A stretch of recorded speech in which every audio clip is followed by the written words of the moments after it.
Ano ni?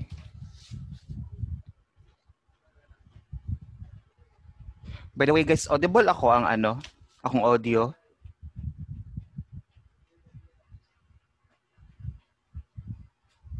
Yes, sir. Okay.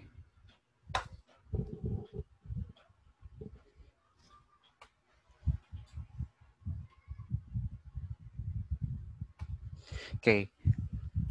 Okay, for this morning, we're going to discuss the topic research design. So it's very important that we need to understand what will be the appropriate or right design that we're going to take for our research, since this will give us the right methodology on how to conduct our research, so that we will know what are the proper steps or what are the right procedure that we're going to take when it comes to conducting a research.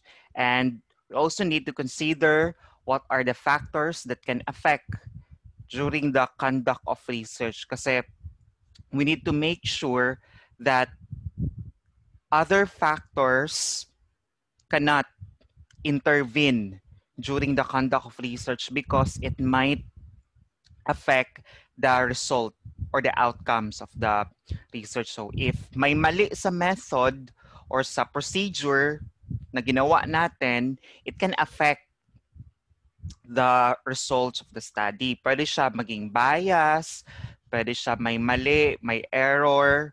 If there's a mistake, a single mistake in the procedure, it can affect the whole research. So we need to understand what are the proper ways when it comes to conducting the research. Kung ano yung mga process, the proper process. Right, so lesson objectives. At the end of the lesson, the students can compare the different quantitative research designs and select the best research design for the study. Wait lang.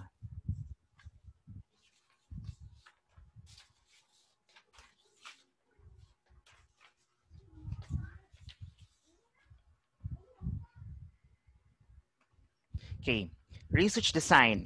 Quantitative research aims to establish or validate relationships and to develop generalizations from the relationships.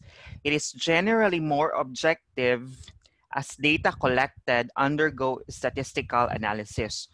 So, in quantitative research, the fundamental objective is to validate, test, or challenge relationships among variables and or factors that are involved in a phenomenon that you are studying. So quantitative research is highly objective, since you're going to use a statistical treatment, meaning you're dealing with numbers, meaning you need to quantify the data that you're going to collect. That's why it's highly objective. The different quantitative research designs are descriptive, correlational, experimental, historical, and causal. So you need to analyze your research. What's the best or what's the appropriate research design that you need to use for your study? So mostly sa inyo descriptive at saka descriptive correlational combination sa dalawa. So no need for you to think difficulty. What will be your research design? Kasi ano na sa inyo, na-reveal na. So first is experimental research designs. When you say experimental research designs, it's the blueprint of procedure which enables the researcher to test hypotheses by reaching valid conclusions about relationship between dependent and independent variables. The selection of the design is based on the purpose of experiment, the type of variable, and the condition or the limitation. So when we say experimental research design, it's about testing the relationship between or among variables wherein there is a controlled variable or merong controlled group. Like for example, if you want to develop a study, for example, in our case right now, if we want to develop a vaccine for the COVID-19. Usually, if you want to test the effectiveness of the vaccine going to develop, merong isang grupo na randomized at saka may isang grupo na controlled. So you need to test the both groups using the vaccine that you're going to develop if effective ba siya. So you need to look at the results between these two groups, sa controlled at saka sa randomized. That's an example of experimental research design. So in conducting a research, you need to understand that there are possible factors that can affect the conduct of research. So if you're studying, halimbawa, sige nag-descriptive correlation lang sa inyo ha. Yung sa, halimbawa kanila Dave, yung digital literacy and sa ganito nyo ha. Sige nyo ha Dave. Digital literacy o software design preferences at saka digital literacy. If yung digital literacy can affect sa software design preferences. So even though these are the two variables only considered in your study, but possibly there are intervening variables that can affect during the conduct of research. We say intervening variables, these are also called as extraneous variables. Pwede siya maka-affect like digital literacy at saka sa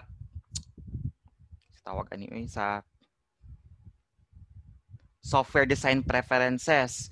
So halimbawa ang kanilang socio-economic status, it can affect ba? So there are other variables that can affect sa study wherein hindi siya kasali sa variables sa study ninyo.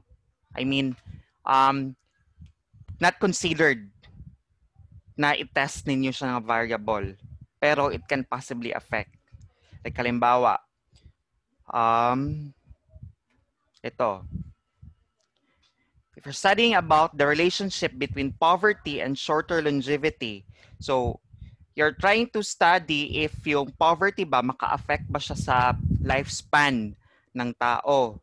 So even though these are the only variables being considered in your study, pero possible meron siyang intervening variable. Halimbawa, lack of access to healthcare. It's because there are other things that can cause by poverty. And halimbawa na itong access to healthcare. So ganyan yung intervening variable. There are external variables that can possibly affect the dependent variable. Even though those extraneous variables or intervening variables are not considered in your study to test. And other factors affecting internal validity. So we say internal validity is threatened whenever there exists the possibility of uncontrolled extraneous variables that might otherwise account for the results of the study. So itong internal validity, it can threaten the result of the study. So if there are extraneous variables that are being uncontrolled or hindi nabantayan. First is we have history. Say when we say history, this refers to a threat to internal validity which happens during the conduct of the study when an unusual event affects the result of an experiment. So when we say history, if there are unusual events during the conduct of the research, so there is an event which compelled the subject to stop what you as a researcher is measuring, then you cannot get a genuine data at all. So if during the conduct of the research, if there are events and those events happen, affect the research itself during the conduct, during the process, so possible hindi ka makakakuha ng genuine na data from your respondents. And we also have maturation. This happens when the experiment is conducted beyond a longer period of time during which most of the subjects undergo physical, emotional, and or psychological changes. Usually, this happens if yung study is longitudinal, meaning mahaba yung process. You need uh, to allot a longer time in order to conduct the research. So possible there will be changes dun sa respondents ninyo. So there are changes in the conditions over the course of time. Like for example, if you want to conduct the learning styles of the students, if yung process ninyo is mahaba siya, possible nag-change na yung learning styles ng students or ng respondents ninyo over the course of time. So you need to make sure that the amount of time that you will allot when it comes to conducting your research is enough siya na makakuha kayo ng genuine na data from your respondents. Excuse me. Then we have testing. Testing may occur in a study when a pretest is given to subjects who have no knowledge of baseline data. Testing bias is the influence of the pretest or knowledge of baseline data on the post-test scores. Subjects may remember the answer they put on the test should be considered. It means that when you conduct a research which requires pre-test at saka post-test, what happen will be if yung respondents ninyo can remember the questions and even the answers during the pre-test kapag nag-take na sila ng post-test. So there's a problem with that process kasi hindi ka makakuha ng genuine answer from your respondents. It's because they will just copy or they will just, what do you call that? Repeat the answers that they made from their last, from the last test that you've given to them. So sa pre-test at saka post-test itong testing. Next, we have instrumentation. Sa instrumentation, there are changes in the instrument.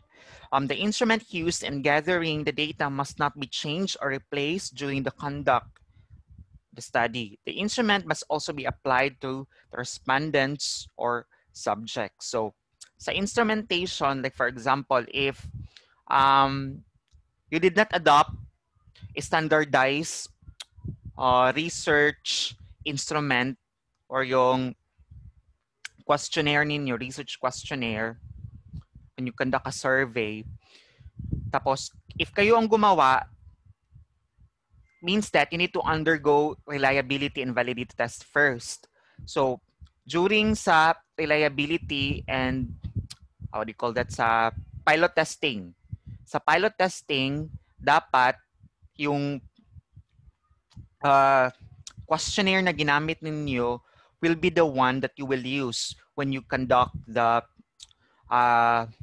survey na, the proper survey. Kasi nga, that's why there's pilot testing in order to test the validity. Tama ba ang validity? Reliability, sorry. The reliability of your research, of your research instrument. So when you can, mostly sa inyo, walang, what do you call that? Walang standardized research instrument. Thus, you need to make your own. Mag-ano kayo, self-constructed research instrument. And it's very important that you need to make sure that you have rich related literature so that you will know what are the things that you're going to write or going to craft in your research instrument. So again, in instrumentation, dapat the same. Meron lang siyang revision na mangyayari if mababa yung reliability score. Kasi kapag mababa, meron kasing standard na na score. Anyway, don't worry about the pilot testing kasi si Mamiana Tama ba? Si Ma'am Yani di ay Ma'am Marian, maglibog po sila. Si Ma'am Marian, siya ang mag-analyze sa pilot testing. We'll just give the data to her, then she will analyze if reliable ba ang research instrument ninyo. Then may score na kailangan ma-hit or ma-obtain para masabi na or ma-conclude na reliable. If there will be possible revisions if kailangan siya i-revise. And next, we have the statistical regression. Itong statistical regression, as what I can remember, it's about the proper, if the statistical treatment that you use for your study is not appropriate, it means that mali yung result ninyo. Especially, it's very important. Kaya nga we need to hire an expert, especially a statistician, to know what will be the proper or right statistical treatment sa study ninyo kasi there are a lot of statistical treatment na pare-pareho lang siya. Halos pareho lang talaga siya. Pero meron talagang appropriate na treatment para sa specific na study. So that's why we need to make sure yung stat treatment ninyo is appropriate talaga para sa study ninyo. Kasi it can affect the result. Pwede mali ang resulta kung mali ang statistical treatment na gigamit. Then we have selection. It's also called as selection bias. We say selection bias, this results when the subjects or respondents of the study are not randomly selected. In this case, the requirements of the objectivity are not met since there is subjectivity in the selection of subjects. Meaning, you did not properly select the respondents of your study. You need to make sure that if, for example, if you have a large population, kailangan gagamit kayo ng, what you call that,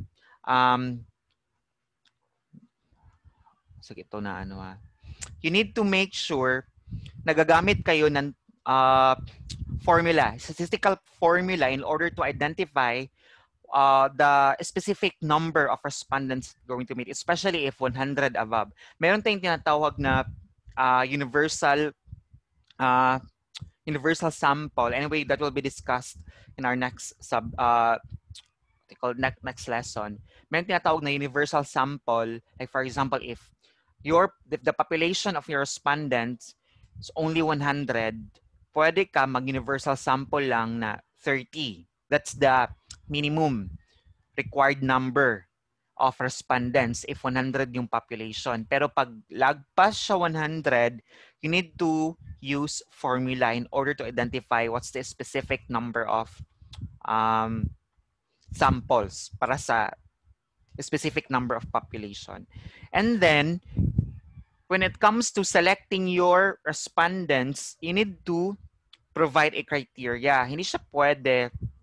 Diba this is what I've discussed last semester.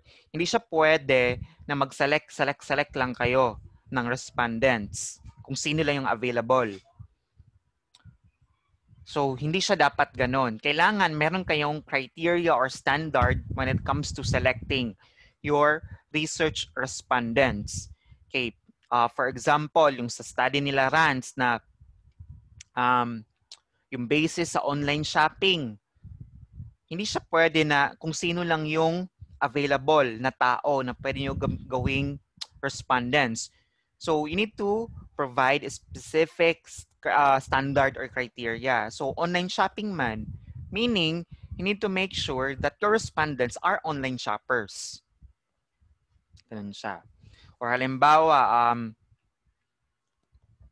if you want to study yung experiences ng students when it comes to online learning, so you need to make sure yung respondents ninyo are students that are having online classes. Ganun siya. And next, we have research mortality. Say research mortality, There's a threat to validity when one or more subjects die, drop out, or transfer, as in the case of the student who was not completed his or her participation in the experiment. Can we say research mortality, there's a decrease of number, decrease in number of research respondents. Yung supposed na research respondents ninyo, along the way or along the process of conducting of research, nangawala. It's either namatay, or nibalhin, or unsa ba hitabo sa iya ha. As long as nag-decrease ang number, that's research mortality. We also have interactions with selection. Sa ano yan siya sa extra, what do you call that? If yung along the process of conducting the research, you as the researcher can affect the respondents kung ano yung isasagot nila sa survey or sa instrument na ginagamit ninyo. After internal validity, we also have external validity. Sa external validity, ito yung the degree to which the changes in a dependent variable can be attributed to the extraneous variables. Halimbawa, ito yung experimenter effects. Conscious or unconscious actions of the researchers affect participants' performance and responses. So, actually, the same ito sa diniscuss ko itong interactions with selection. Ito yung as a researcher or experimenter, naka-apekto ka sa respondents or subject ninyo. Halimbawa, differences in which the different researchers give different instructions to the different groups. Like age or gender, attractiveness also make difference. Ang sa halimbawa, when you conduct a survey or what do you call that? Yung sa ginawa gud ninyo last, the one that you conducted last semester, last school year, yung nag-survey kayo, it's very important that you as the researcher do not affect the opinion of the of your what do you call that, research participants. Kailangan kung ano yung itatanong ninyo, yun lang yung i-convey ninyo sa participants ng research ninyo. So do not give any idea kung paano nila sasagutin. You may emphasize the meaning or what's the thought of the question if they had a hard time understanding the question. Pero kung magbibigay kayo ng idea on what will be the answer of the question, that can affect. As long it's very important that the answer that will be given by the research participants is really coming from them. And we also have Hawthorne effect.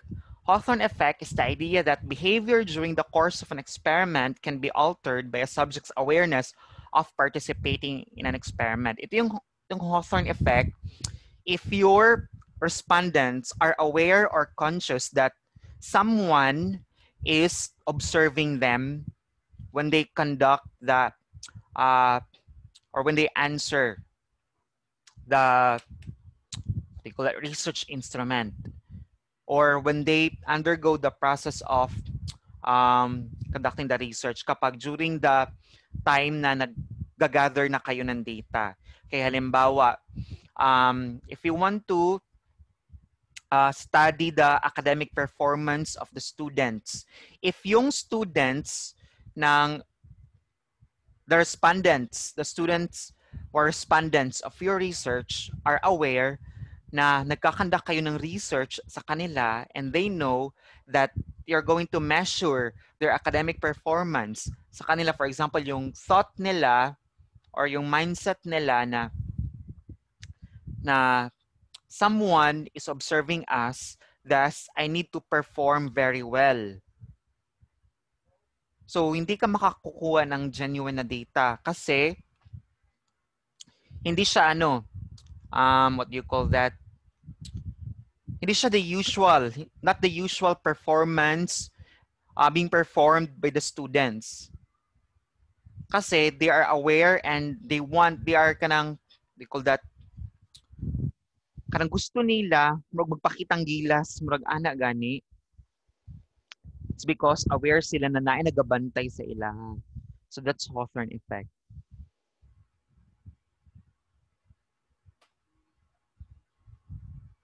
So ito na. So in external validity, we have Hawthorne effects, the experimental effects, reactive effects. Itong reactive effects is it's related with during the conduct of the pretest. Yung pretest, makaka-affect siya during sa post-test na. If you want to study, like if there's, what do you call that? If there's improvement of the academic performance of the students, then halimbawa if you use the same questionnaire sa pre-test at saka post-test, since the same set of respondents ang magti-take ng pre-test at saka post-test, possible that they can remember the answers during the pre-test. So sa research designs, these are the designs that you may use when you conduct research, quantitative research. So there are four major research designs in experimental research. We have pre-experimental, true experimental, quasi-experimental, and statistical. First, we have true experimental research. The true experimental research design relies on statistical analysis to approve or disprove a hypothesis. It is the most accurate type of experimental design and may be carried out with or without a pretest on at least 2 randomly assigned dependent subjects. The true experimental research design must contain a control group, a variable that can be manipulated by the researcher, and the distribution must be random. The classification of true experimental design includes itong pretest post-test control group, post-test only control group, and Solomon 4 group. Itong true experimental, meron kayong controlled group sa study ninyo. Meaning, the conduct of the process is highly manipulated by the researchers. It's because you want to prove or test a hypothesis sa research ninyo. Then we have quasi-experimental research design. The word quasi means partial, half, or pseudo. Therefore, the quasi-experimental research bearing a resemblance to the true experimental research, but not the same. In quasi-experiments, the participants are not randomly assigned, and as such, they are used in settings where randomization is difficult or impossible. This is very common in educational research where administrators are unwilling to allow the random selection of students for experimental samples. Some examples of quasi-experimental research design include the time series, no equivalent control group design, the counterbalance design. Itong quasi-experimental design, meron siyang dalawa, the time series at saka multiple time series. Let's say, time series design, halimbawa, meron kayong set of measurements taken at intervals over a period of time. Like for example, mag-test kayo ng medicine kung effective ba siya sa specific na patient. And in order to test the effectiveness of such medicine you give to the patient, being given to the patient, merong interval time. Halimbawa, every 3 hours, kailangan ibigay sa kanya yung medicine. Or every 4 hours, ibigay sa kanya yung medicine. Kailangan ng patient i-take na yung medicine na binigay, and you're going to study, you're going to observe if the medicine being given to the patient and to the interval time being followed, effective ba siya? We also have multiple time series. Say multiple time series between subjects designed in which participants have not randomly assigned to conditions. Meaning ano siya? The participants are not being randomized sa pag-conduct ng what do you call that? Process during the process of the research. Then we have pre-experimental research designs. In pre-experimental research design, either a group or various dependent groups are observed for the effect of the application of an independent variable, which is presumed to cause change. It is the simplest form of experimental research design and is treated with no control group. Although very practical, experimental research is lacking in several areas of the true experimental criteria. The pre-experimental research design is further divided into 3 types. Ito yung one-shot case study, one group, pre-test or post-test, and static group. Ito yung pre-experimental, one group lang yung kinoconsider sa pag-conduct ng research. Meaning, hindi ka you cannot compare the results kasi isang grupo lang. Unlike with true experimental, merong control group, merong randomized group. Itong sa pre-experimental research design, isang group lang. So you cannot compare the results of the research that being conducted. And we have descriptive research design. The descriptive study is designed to gain more information about characteristics of individuals, groups, or situations. Itong descriptive design can be used in qualitative and quantitative. Sa qualitative, kasi pwede kasi siya, you'll just have to want to know if you just want to determine what are the events happened in a phenomenon being observed by the researcher. So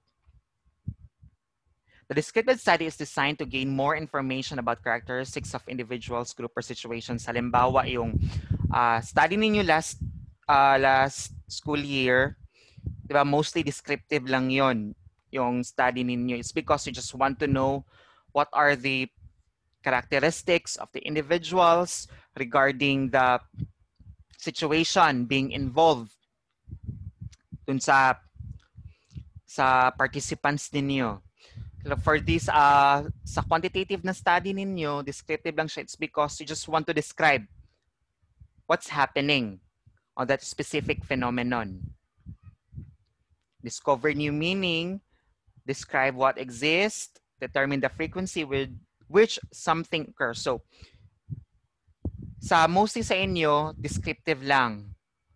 Kukunin nyo lang yung frequency or yung percentage. Depende sa study ninyo.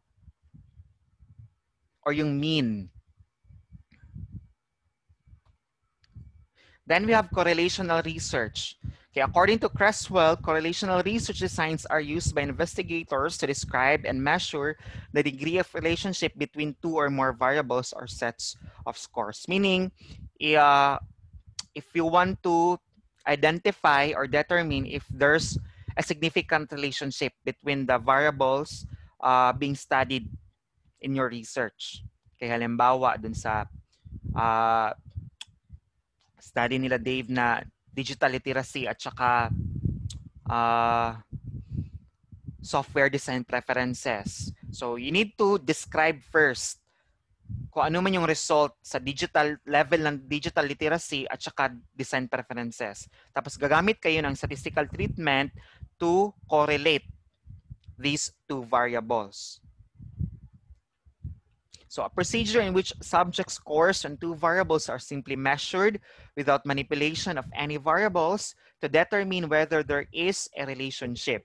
So meron siyang dependent at saka independent variables. So there's no need to control the variables. I-measure nyo lang siya. Ganun siya.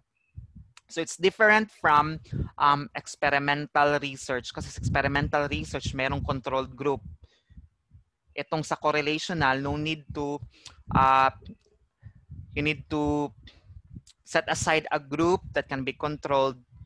Hindi na siya kailangan kasi i-measure nyo lang. Although you still have to provide a criteria or standard when it comes to choosing the respondents. So we have correlational research design types of models. We have the explanatory and prediction design. Research looks for simple associations between variables and investigates the extent to which the variables are related. Ito yung mostly sa study na kinandak, even yung last batch, yung mga nagkandak ng correlational studies, explanatory research design lang yun sa kanila. So measure and then relate the variables. The prediction design, research designed to identify variables that will positively predict outcomes. As what I have mentioned during our previous discussion, so yung prediction design, if you want to conduct a research, if you want to know future results or future outcomes, kung gusto nyo mag-predict ng future outcomes sa study, ito yung prediction design. And we also have comparative research. Comparative research is a research methodology in the social sciences that aims to make comparisons across different countries or cultures. So, halimbawa, if you want to compare the academic performance of various sections, halimbawa sa section A at saka section B, compare niyo yung academic performance nila, or compare the learning styles, compare the personality types. That's comparative research. And also have evaluation research. As an analytical tool, involves investigating a policy program to obtain all information pertinent to the assessment of its performance, both process and result. Itong sa evaluation research, if there's a program that you want to evaluate, especially if effective ba yung program or hindi. So in evaluation research, you need to consider the process when it comes to giving the program. Consider ninyo kung paano ini-implement yung program and the result of the program. Halimbawa, sa student performance, yung mga summative at saka summative test at saka formative test. That's an example. These are example of evaluation tests that can be used in academe. Evaluation is a phase of the policy cycle, more generally refers to the reporting of such information back into the policy-making process. The evaluation research can be used when it comes to assessing the effectiveness of a program, kung okay ba yung pagka-implement. If may problem doon sa implementation or sa program itself, possible itong evaluation research can be used in order to give suggestions or recommendations kung paano improve yung program. Ganun siya. And that's the end of the discussion. Okay, do you have questions, clarifications about our lesson? Answer. Or sa research ninyo? Meron? Answer. So sa inyo ha, di na mabalaka when it comes sa inyo ang research design kay descriptive or correlational, descriptive correlational man to inyo ha.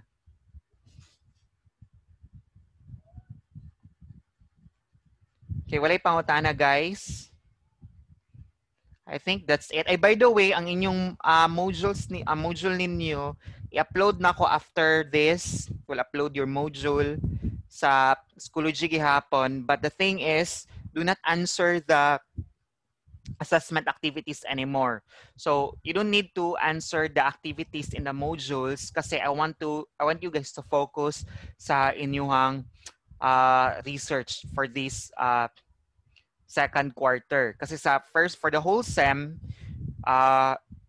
chapter 1, chapter 2, at saka chapter 3 ang gagawin ninyo. So, you're already done with your chapter 1, chapter 1 and chapter 2. Although possible na pa na siya revisions pag abot sa, what do you call that, sa outline defense ninyo if ang panel na sila pausab. And then, sa chapter 3, buhatan ninyo is ang method sa inyong research. So, it's very, since wala man mo standardized instrument na ma-adapt, it's very important that you need to know how to make the research instrument. So, since trabahoso po siya, it's laborious when it comes to